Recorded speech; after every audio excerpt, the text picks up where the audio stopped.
Ya, 90,2 Serambi FM. Shalom, terima kasih buat Anda yang masih mendengarkan talk show interaktif bersama dengan BKKBN Aceh. Kita masih membahas mengenai dalam masa COVID-19, rencanakan kesehatan reproduksi dengan nyaman dan hindari 4 terlalu. Masih bersama dengan kita Kepala BKKBN Aceh, Bapak Dr. Andes Sahidal Kasri, Ketua IBI Provinsi Aceh, Ibu Nurse Bidan Syahbandi Eskep, dan juga staf ahli wali kota Banda Aceh, Ibu Dr. Media Yulizar MPH. Terima kasih Bapak Ibu sudah masih bersama dengan kami di sini. Dan tadi ada pertanyaan juga yang terakhir untuk Pak Sahidal nih. Dan saya juga nanti ingin bertanya, ini bisa dijawab juga oleh Ibu Dr. Media ya. Ini mengenai masyarakat yang memang sangat prihatin terhadap stunting di Provinsi Aceh. Nah, di manakah posisi Pemprov Aceh? Mungkin mau melihat bagaimana posisi Pemprov Aceh atau peran Pemprov untuk bisa mencegah ini gitu Pak. Ini keprihatinan dari masyarakat. Terima kasih Saudara Lun yang sudah bertanya. Kita semua prihatin ini kondisi kita. Banyak hal yang kita prihatinkan sekarang di Aceh, termasuk penyakit orang gila juga kita dapat juara. Kemudian masalah diari juga kita juara, penyakit diabetes juga kita juara. Nah, tentu ini yang tidak kita inginkan. Bukan berarti pemerintah tidak berperan. Pemerintah sudah melakukan peranan yang saya rasa sangat banyak. Tetapi yang perlu kita sekarang kita bersama-sama adalah adanya tumbuh kesadaran masyarakat itu sendiri. Karena kalau pemerintah saja satu pihak terus berperan, tetapi kita sebagai masyarakat tidak mendukung, tentu apapun kebijakan yang sudah diprogramkan, dilaksanakan oleh pemerintah itu juga tidak akan bisa berhasil. Contohnya lah sekarang pandemi COVID-19 ini, pemerintah kan sudah menganjurkan memakai masker ketika keluar rumah, jaga jarak, cuci tangan, dan lain sebagainya. Tetapi kita sebagian belum mematuhinya. Untuk itu, marilah kita ikuti apa yang sudah dianjurkan ini, sehingga dalam kondisi pandemi COVID ini insya Allah kita berdoa kepada Allah Subhanahu Wa Taala ini akan segera berakhir, terkhusus di bumi Aceh, Nanggro kita yang sangat kita banggakan, kita cintai ini.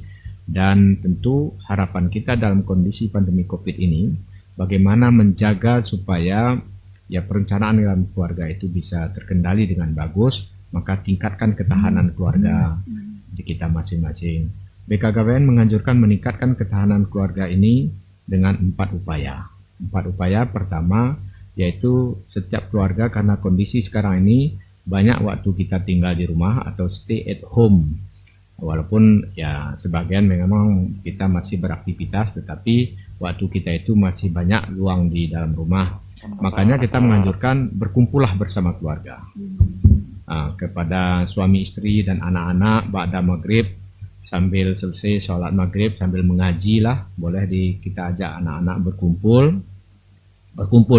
Tetapi berkumpul di sini ada syaratnya. Berkumpul tidak boleh pakai HP.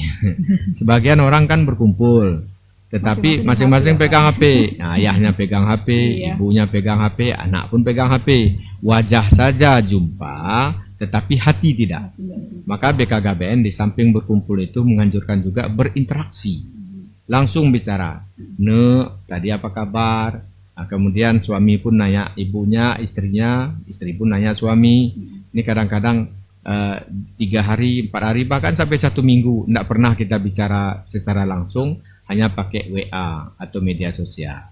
Minta air pun nanti suami, "Ma, tolong air." Oke, jawab, datang air. Tidak pernah lagi langsung. Makanya berkumpul dan berinteraksi. Dalam hal ini meningkatkan ketahanan keluarga. Sebab umumnya kita itu perselisihan dalam rumah tangga itu terjadi ketika komunikasi tidak lancar. Maka saya sering mengatakan komunikasi ini ibarat aliran darah. Maka timbullah di situ plak-plak kolesterol ketika aliran darahnya tidak lancar. Nah, begitu juga komunikasi, ketika komunikasi tidak lancar, maka timbullah itu praduga, prasangka dan sebagainya, akhirnya menimbulkan masalah. Nah, perlu kita ketahui juga, saudara Lun, di mana saja pun berada, Aceh sekarang ini secara nasional juga masuk ranking angka perceraian tertinggi. Kalau model begini keluarga kita kan susah kita untuk bagaimana mewujudkan keluarga sakinah mawaddah warahmah, yang dimana di dalam keluarga yang sakinah mawaddah warahmah itu lahirlah anak-anak yang soleh solehah. Jadi harapan kita dalam meningkatkan ketahanan keluarga ini berkumpul, berinteraksi, lakukan juga memberdayakan keluarga. Di rumah tangga itu ada anak kita laki-laki, ada anak kita perempuan, ada pembagian tugas lah. Tugas laki-laki, tugas perempuan itu. Sehingga dia memang diberdayakan dari kecil. Ini juga mendidik secara tidak langsung agar dia itu berjiwa mandiri. Kalau bisa ada lagi usaha sikit-sikit, umpama tanam cabai, pula bawang, pula terong, di sekitar rumah kita. Kalau luas-luas itu halaman rumah kita di kampung-kampung itu. Ini kita aktifkan supaya anak itu bisa mandiri di kemudian hari. Ini yang harus kita ciptakan. Jangan kalah kita dengan saudara-saudara kita yang Tionghoa. Jangan kalah-kalah. Dari orang kita Tionghoa itu, mulai dari kecil anaknya itu sudah diajar mandiri. Bungkus kue, fotokopi, dan sebagainya. Maka kita juga harus mengajar anak kita itu mandiri. Ini berdaya tadi, ketiga. Kemudian keempat, berbagi.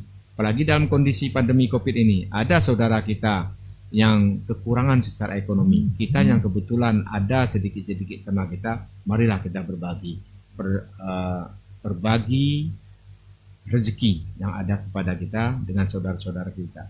Sehingga dengan demikian 4 hal ini kita lakukan, berkumpul, berinteraksi, berdaya, dan berbagi. Insya Allah keluarga-keluarga kita ini akan lebih meningkat ketahanan keluarga kita dan menghindari angka perceraian yang tinggi tadi.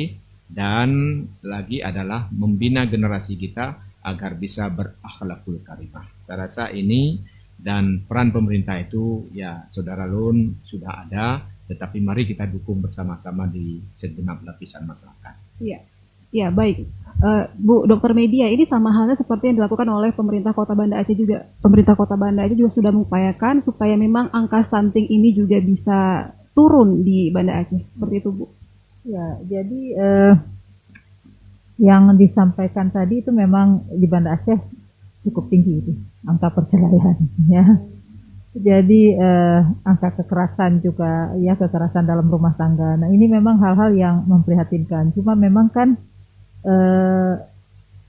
dalam hal ini harus semua berperan aktif gitu ya. Jadi kalau menyelesaikan masalah, kita ingat sekali bahwa masalah kesehatan stunting itu kan masalah kesehatan. Ya, masalah kesehatan masyarakat itu tidak bisa hanya diselesaikan dari satu sisi. Misalnya katakan hanya ditambah rumah sakit, ditambah tenaga ahli, itu tidak selesai dia. Karena ada faktor-faktor lain. Jadi kita ingat masih teori Bloom ya, dari zaman dulu itu memang diajarkan semua tenaga kesehatan, saya pikir memahami itu bahwa derajat kesehatan masyarakat itu ditentukan oleh beberapa aspek. Yang pertama sekali itu adalah 45% itu adalah perilaku dan peran serta masyarakat. Itu yang pertama. Itu penting. Jadi perilaku. Jadi apapun kalau perilakunya belum berubah, nah peran sertanya belum ada, ini sulit gitu. Nah yang kedua itu adalah lingkungan. Lingkungan itu 30%. Itu kalau dua masalah itu terselesaikan di dalam satu daerah, itu 75% masyarakatnya sudah derajat kesehatannya sudah terpenuhi gitu.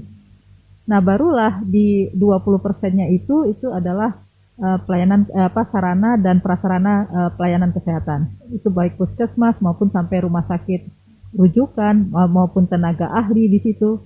Nah, kemudian 5% lagi ada yang sifatnya genetik. Nah, ini yang mungkin tadi yang disampaikan seperti penyakit-penyakit tertentu yang sifatnya benar, ini memang perlu intervensi khusus. Ya, nah, cuma 75%. Nah, di sinilah kita berharap bahwa masyarakat juga berperan gitu. Kalau pemerintah itu sudah cukup banyak posyandu. Untuk stunting sekarang ada lagi rumah gizi di kampung. Jadi di samping posyandu ada lagi rumah gizi. Itu juga maksudnya supaya bisa lebih intens memantau yang gizinya kurang dan bisa memberi pengasuhan yang lebih intensif. Nah, tapi ini kan dalam kondisi COVID sekarang ini kan juga terkendala. Pelayanan-pelayanan langsung ini kan terkendala karena tadi kita harus memakai masker, mencuci tangan, itu perilaku. Juga distancing. Nah ini tidak boleh berkerumun, menjaga jarak. Ini yang membuat pelayanan agak sulit. Nah ini yang perlu memang upaya daripada jadi bersama-sama lah. Jadi masyarakat juga berperan aktif dan ini juga. Nah kalau di Banda Aceh kita dari dulu waktu saya masih di kesehatan, kemudian di P3AP 2KB, sekarang staf ahli wali kota, kita selalu mensuarakan itu sebetulnya 8 fungsi keluarga yang dimiliki oleh BKKBN itu kalau berjalan sempurnalah satu keluarga kalau menurut saya. Ya karena di situ sudah ada fungsi agama, fungsi pendidikan, fungsi kesehatan, reproduksinya, fungsi sosial, fungsi fungsi lingkungan, fungsi budaya, semua ada di situ. Nah itu kalau memang terpenuhi dalam satu keluarga itu betul-betul mungkin yang sakinah mawaddah warahmah kita bilang itu tercapai gitu. Ini masalahnya pasti ada sesuatu yang kurang. Nah, mungkin makanya terjadilah angka kekerasan, terjadilah tingkat perceraian. Kadang-kadang kita di dinas P3P 2KB itu bingung juga gitu. Pendidikan cukup tinggi, dua-dua bekerja, ekonomi baik, pendidikan cukup tinggi. Tapi mau cerai. Kalau kita tanya alasannya, kami nggak cocok lagi. Tertutup ya, sangat tertutup. Apanya yang nggak cocok gitu? Kalau kasat mata kita lihat, keluarganya sama-sama baik. Maksudnya keluarga yang biasalah. Pendidikan cukup dua-duanya suami istri. Ekonomi juga. Ini pasti ada yang kurang. Nah mungkin yang kurang tadi yang disampaikan oleh Pak Sahida, komunikasi mungkin sudah terputus. Ya jadi rasa tidak nyambung lagi gitu ya. Nah, hatinya udah nggak bersatu lagi, orangnya bersatu tapi hatinya udah di mana-mana gitu. Nah ini yang membuat, nah ini mungkin permasalahan di kota. Jadi saya pikir semua aspek harus kita tingkatkan gitu. Dan semua harus berperan juga di sini dalam mengatasi stunting. Bukan cukup hanya tenaga kesehatan, tenaga BKKBN, tapi juga ulama juga perlu. Karena kalau untuk untuk kita bilang fungsi agama untuk mendekatkan itu mungkin peran ulama juga. Nah, kalau mungkin orang agamanya masih ini berpikir mungkin ya untuk melakukan hal yang cerai itu kan boleh, tapi hal yang tidak disukai ya tidak. Jadi kalau bisa dihindari lah dalam agama walaupun dibolehkan dalam ya. Nah itu jadi ini mungkin yang perlu jadi perhatian. Jadi saya pikir juga sejalan dengan COVID ini ya. Jadi sekaligus ini dengan COVID, kebetulan saya juga di Satgas COVID. Jadi juga perilaku itu juga sangat perlu gitu. Jadi pemerintah pun udah mengeluarkan aturan segala macam. Bahkan denda sekarang sudah. Di Banda Aceh kita sudah ada Perwal 51, Peraturan Wali Kota untuk 4M. Memakai masker, mencuci tangan, menghindari kerumunan, dan menjaga jarak. Itu 4M. Nah itu sudah ada dendanya lagi. Tapi kalau kita lihat belum banyak yang berubah nih, jadi nggak mempan juga ini, nggak tahu lagi nih. Iya makanya, jadi kadang-kadang nggak tahu lagi kita mau bilang gimana. Nah jadi ini mungkin harus peran serta dan perilaku ini memang sangat dominan kalau saya dalam menyelesaikan masalah di samping tadi juga hal-hal yang lainnya termasuk lingkungan tadi ya. Mungkin itu. Baik, terima kasih Dr. Media. Ini Bapak Ibu kita sudah di akhir talkshow kita hari ini, sudah di akhir. Terakhir mungkin dia satu pertanyaan sekaligus Ibu Bidan menutup ini Bu. Ini pertanyaan dari Afzalina di Injin Jaya, mau tanya apa saja kiat-kiat yang diperlukan agar sehat reproduksi di masa pandemi. Silakan Ibu Syabandi sekaligus menutup talkshow kita hari ini. Closing statement dari Ibu maksudnya. Silakan Ibu. Terima kasih. Iya Afzalina. Terima kasih Afzalina. Saya pikir menjaga kesehatan tuh nggak bisa tiba-tiba, itu harus dimulai dari awal. Nah, tadi kan fungsi keluarga kita sudah panjang lebar membicarakan bahwa sangat penting menjaga kesehatan itu tidak secara tiba-tiba, semua direncanakan. Mulai dari memilih pasangan, itu juga ini. Ada usul sekarang ini kalau kita mau sehat, pasangannya tuh harus diperiksa dulu. Seminar kemarin saya ikuti bahwa kalau mau memasuki rumah tangga itu sebaiknya pasangan untuk kesehatan reproduksi itu calon suami dan calon istri itu diperiksa dulu ke SPOG supaya mereka merekom bisa nggak misalnya berpasangan untuk mendapatkan keturunan yang berkualitas. Jangan sesudah berkeluarga baru saling menyalahkan. Nah, jadi semua harus dapat ilmu yang baik untuk sebuah kesehatan reproduksi. Hari ini nggak canggung lagi, semua kita bisa buka HP dan mencari ahli-ahli kita. Hari dulu spesialis itu hanya misalnya untuk kesehatan reproduksi itu spesialis obstetri dan ginekologi saja. Sekarang ini sudah banyak daripada divisi untuk konsultan. Banyak konsultan-konsultan, kalau kebidanan itu ada 5 konsultan yang bisa kita berkonsultasi terhadap kesehatan reproduksi kita masing-masing. Nah, hasil reproduksinya itu bisa dengan konsultan feto maternal. Kalau untuk sebuah kesehatan reproduksi bisa dengan konsultan fertilitas. Kemudian untuk ilmu-ilmu konsultan obstetri sosial. Banyak sekali yang harus kita berkonsultasi. Dan hari ini sudah dipermudah semua dengan adanya IT kita yang begitu canggih sekarang. Kemudian dengan HP ini juga bisa mengakses semua. Hari ini apa kejadian di Amerika, di luar negeri itu dalam menit kita bisa mengetahuinya. Malah orang di sekitar rumah itu belum tahu, media sudah mengetahui. Jadi seperti itulah mungkin bahwa bidan-bidan dulu yang paling depan itu ada di desa-desa. Jangan lupa berkonsultasi, berhubungan dulu dengan mereka. Nanti secara berjenjang bisa kita tingkatkan sampai ke dokter ahli kita. Saya pikir ini mungkin untuk hari ini. Semoga apa yang sudah kami bincang-bincang ini menjadi bermanfaat untuk masyarakat seluruhnya. Dan terima kasih sudah mendengar serambi kita ini. Mudah-mudahan ada kesempatan lagi ke depan untuk kita bersama-sama. Saya akhiri. Terima kasih Bu. Terima kasih Bu Syabandi. Mungkin Pak Saidal terakhir sedikit saja Pak, closing statementnya sedikit saja Pak. Terima kasih Mbak Eka. Terutama kami mengucapkan terima kasih kepada pemerintah, terutama pemerintah provinsi, pemerintah kabupaten kota, terkhusus Kota Banda Aceh, Bapak Wali Kota dalam hal ini diwakili oleh Ibu Dr. Media. Kemudian khusus penghormatan kami dan terima kasih kami kepada Ibu Bidan, diwakili oleh Ibu Ketua Bidan Indonesia Aceh, Ibu Sabandi, yang sudah membantu program masalah kesehatan reproduksi ini.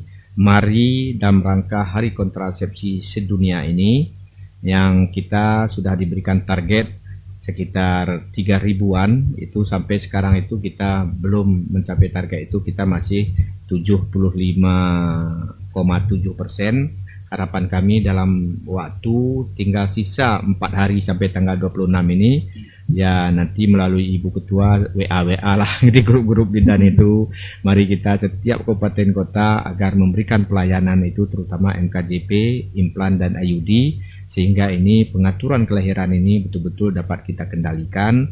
Dan harapan kita tentu terakhir nanti, jadilah anak-anak kita yang lahir ke dunia ini berdasarkan perencanaan yang sudah kita buat menjadi anak yang berkualitas, dalam konteks Islam disebut anak yang soleh-soleha. Amin ya rabbal alamin. Ya, baik, terima kasih Pak Saidal. Ibu Dr. Media, singkat saja Bu closing statement dari Ibu. Iya, sebagai closing statement ini, pertama tentunya saya mengucapkan selamat untuk kita semua dalam rangka Hari Kontrasepsi Sedunia ini, dan harapannya tentunya juga bisa mensukseskan bukan hanya KB, tapi juga betul-betul yang diharapkan adalah keluarga yang berencana itu, yang sebagaimana tagline-nya BKKBN itu, berencana itu keren. Jadi remaja kita harus selalu memikirkan bahwa berencana itu keren. Jadi semua kita harus merencanakan kehidupan kita untuk bisa menjadi lebih baik. Mungkin itu saja. Iya, baik, terima kasih Ibu Dr. Media Yulizar, staf ahli Wali Kota Banda Aceh, sudah hadir ke studio Ibu. Dan terima kasih juga kepada